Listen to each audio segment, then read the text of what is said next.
So the difference between the two, can you talk about that omega-3 and omega-6? And when in our diets, do we try to have the same amount, or we hear a lot about a certain ratio that you want to have between the two? Can you talk about that? Right, yeah. As I mentioned, in our diet, we typically eat about 6-7% of our calories, of our energy, as omega-6 fatty acids. That's in America, that's about the typical. And we're eating about 0.1% of our calories as omega-3. I'm not sure that's a problem. Well, the problem is we're eating too little omega-3. I don't think we're eating too much omega-6. And I'm not one that buys into the ratio idea, because ratios can be very elusive.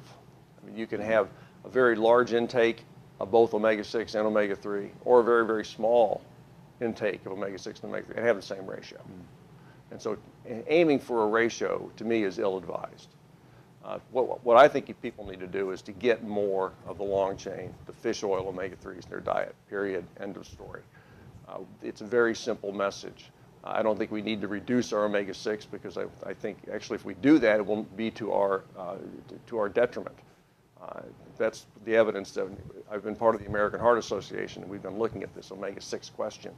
And we came up from all the evidence we could find in humans, eating less omega-6 is going to increase heart disease rates. So we're not in favor of that. We'd like to leave the omega-6 intake pretty much where it is, between 5 and 10% of calories. And again, we're about 6 here. So I think the omega-6 story is, frankly, way overblown, and way too much concern about the omega-6. They're good. They're important. We're finding more and more of the mechanisms by which they actually are protective. What I think people need to focus on is not omega-6, but omega-3. And the plant-based versus the fish-based is another question, because you can get omega-3 from some plant oils, like flaxseed oil. It's just not the same omega-3 as you get from fish. It's kind of a poor second cousin that doesn't do the same things that the omega-3s from fish do. And so that's where it gets confusing. A lot of the foods you see in the grocery store that are labeled enriched with omega-3 are enriched with this plant omega-3, which doesn't really have much benefit. There's no harm, but there's a perception that you're getting the heart-healthy omega-3s when you really are not. And that's a little disingenuous, I think. So, I guess the other problem with getting back to this trying to get a balance of omega-6 and omega-3 is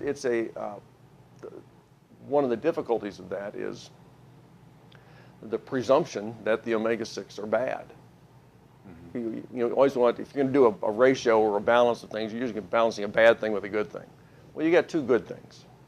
And so trying to strike a balance doesn't make any sense. You just want to get a certain level of the omega-6, which is we're getting fine, plenty of in our diet now. And what we're missing is the omega-3. And I think when people focus on ratios, they get distracted from the central message, which is get the omega-3s up. That's a very simple message. And it's less complicated, and you don't have to worry about ratios.